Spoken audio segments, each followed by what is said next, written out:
I'm not a lawyer, but quick recap for day 132 of the YSL RICO trial. The day started off with Quindarius Zachary's attorney giving an update on his client. I see you're here with us again. Do we have news, developments? No, Judge, just for the record, no. They wanted yesterday to go ahead and meet with my client and the doctor. I went over there, they went over there, and they listened to what the doctor had to say. He has pneumonia, he won't be released maybe until the 19th. I spoke with him, the DA and the investigator left. I spoke with him. He takes 2 oxycontin, 10 milligrams each every 4 to 6 hours. Okay. And he has to take that. He's in a situation that he gets put under a stressful situation, he'll have a crash. It'll be a crisis situation and be back over there. I spoke to him with State My Place. He said he made a statement 10 years ago. He said, I don't remember what happened yesterday sometimes. So he's in a bad situation. They have a statement. If they want to get the statement in, that's fine. But he is not going to take the stand respectfully. Well, he is if I tell him to. No, I understand that. I'm not saying that. What I'm saying is he's not going to take the stand and have a clear head. He has to take this medication. And the doctor even made a comment when I asked him, about his mental ability to understand what's going on if he's taking this medication. He said no, he would have problems. So I would ask you allow me to prepare an order, allow him to go home. His grandmother died yesterday or the day before. He wants to go to the funeral. We will give you, he can wear a GPS monitor. He is not going anywhere.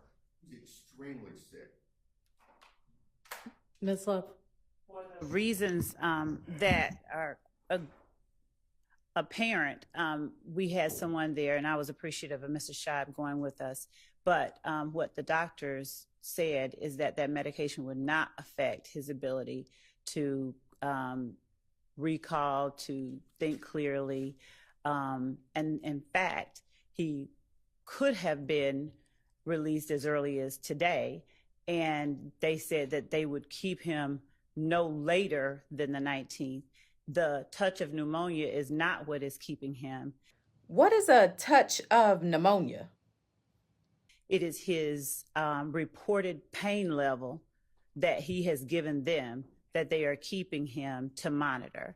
So based on the information that we have, and Your Honor, is this something that the court wants filmed?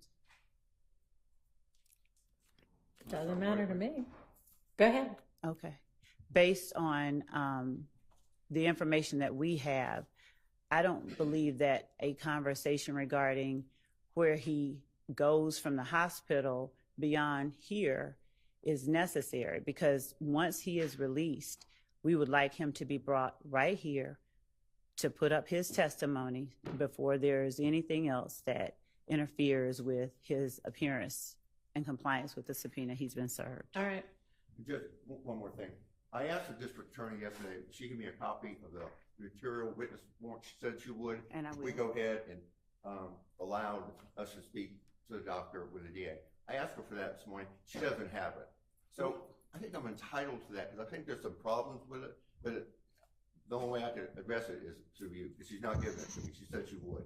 And Your Honor, I don't mind providing a copy of that to Mr. Scheib.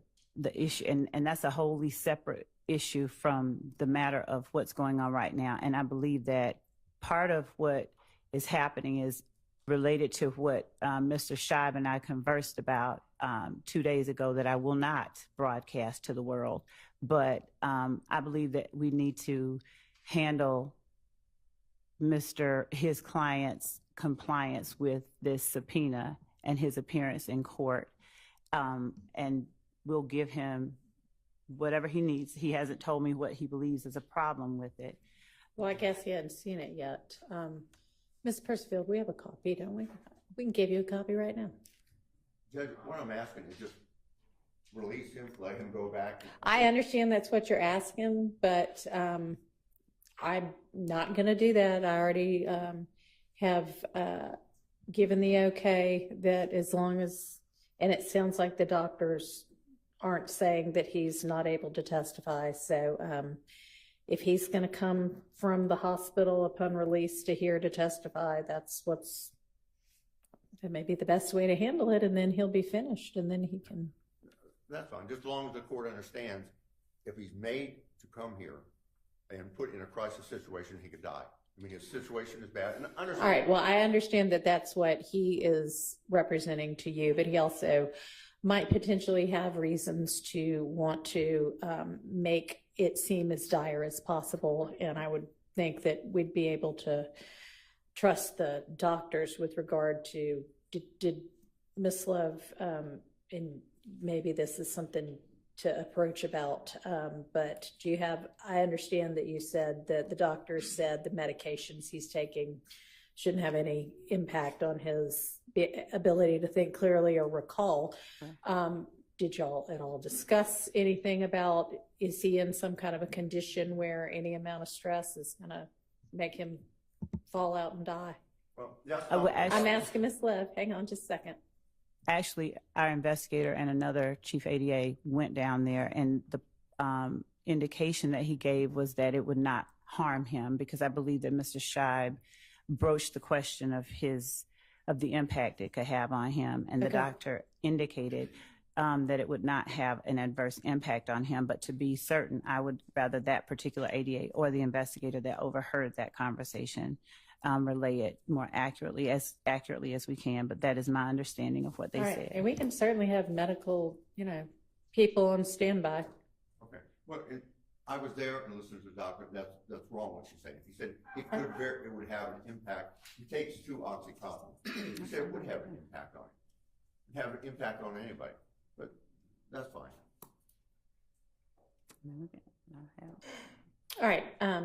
Why don't we, before the lunch break, hear from whomever that was the other party to that? Anything else before we? Your Honor, could the Honorable Court also share with us, or Ms. Percival, with the Court's consent, the material witness warrant and the affidavit in support thereof? I don't find any reason we should not be served with that. That's fine. Thank you, Your Honor. From there, most of the witnesses for the day were members of law enforcement testifying about incidents that none of the defendants in this trial are a part of, or incidents that aren't even in the indictment. Like this crime scene technician who was called to testify about an incident at a gentleman's club in Atlanta named Blue Flame. The Blue Flame incident is not in the indictment as an overt act or an actual charge. But the state wanted this crime scene tech to testify about it because, according to them, the shell casings from that incident matched the shell casings from another incident that happened about a month later, which the state says members of YSL were a part of. But before this witness could get very far with this testimony about Blue Flame, the defense calls an objection due to relevance. So there's a relevance objection to all of what the witness might be about to testify to?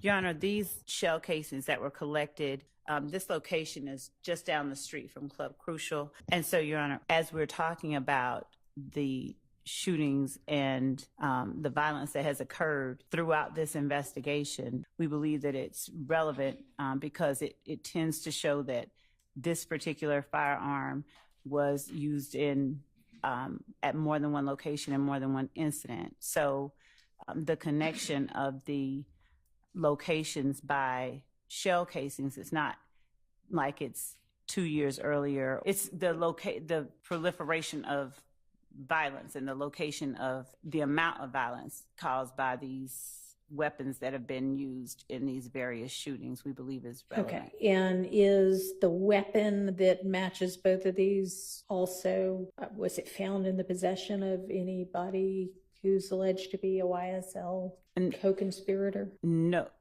Let me make sure about that. Hang on. Do y'all even have the weapon that these two things match? No, we don't have the weapon. We have shell casings, but not the gun. So I know that for a lot of the different incidents, there is a theory that, there is one shooting by one gang against another, and then the other gang retaliates against the first gang, and it goes back and forth, back and forth. Right. Is the Blue Flame shooting alleged to have been any part of that back and forth, back and forth? We don't have that. We don't, in as much as we don't know who committed that, all that we know is that the weapons used there were kniving hits to. Okay. So you just want to show that they shoot things up a lot, essentially. Well, the count one of this indictment alleges exactly that. Okay, but this isn't an overt act in count one of the indictment, right? No, but it's Okay. proof, it's not an overt act. No, the blue flame, no. Has there been any prior notice about this? Any argument that it's 404B or intrinsic? Well, we have not, Yes or no?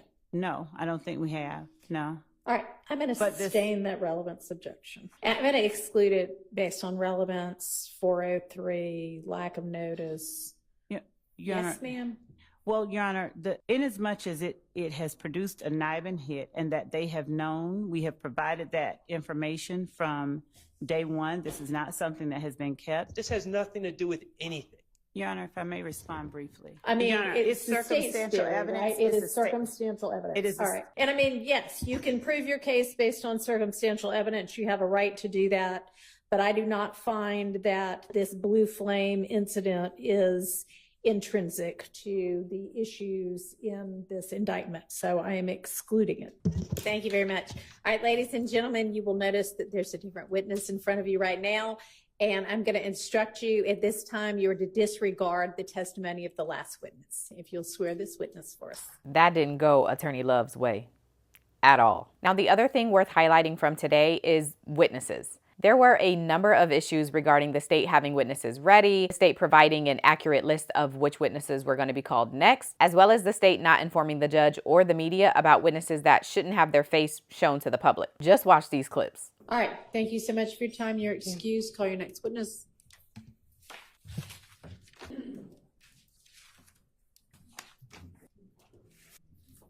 Honor, at the time, the state calls Prosecuting Director Porter.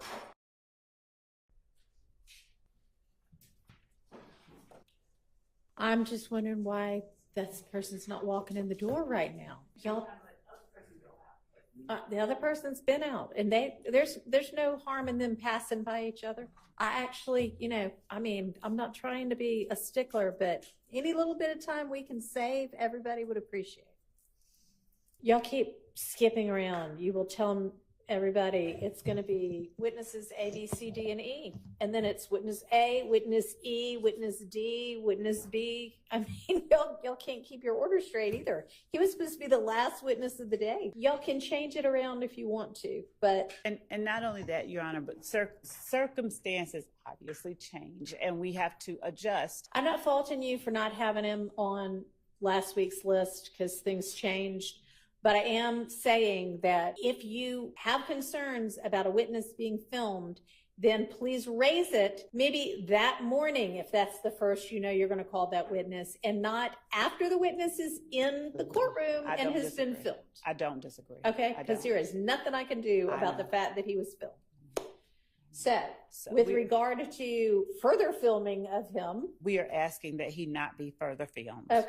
Please. And I Thank think you. that given the reason given, that is reasonable, so I don't have a problem with that. If we can just have some idea of what witnesses they plan to call on tomorrow. Okay. Is there any update on Mr. Zachary? If he's out tomorrow, we're going to put him up tomorrow. Yes, so that one is just kind of an unknown. If he gets released, he's going to come straight here, it sounds like. That's the intention. And beyond that. Beyond that, Your Honor, these are subject to being called. These are the ones that we have in line. We have Ms. Coppage, Jenkins, Bowers, Kelly, Tullis. So basically, if Quindarius Zachary gets released from the hospital tomorrow, he will be called in to testify tomorrow. And if not, we can expect to see some of these other folks that Attorney Love just mentioned, including a woman who is connected to counts 14 through 23, who, according to the indictment, was a victim of armed robbery by Marquavius Huey. So we'll see if we get to any of that tomorrow. Before I go, here's one more clip of Judge Whitaker, who didn't seem happy with Attorney Love all day today. And by that, I mean, he specifically identified a chunk. Right, yes, at 7:30 this morning, so. Alrighty, well, Miss Love's leaving, so I'm not sure if Miss Love's coming back immediately or what's going on right now. I was just going to the room right outside to grab my computer. I wasn't leaving. I was just going to grab it. I mean, I just... Y'all don't have the ability on your laptops to get your emails? Yes, my laptop is outside the courtroom, right? Okay, all right, well, just get the information to the defense. Okay, so we're going to take our lunch break.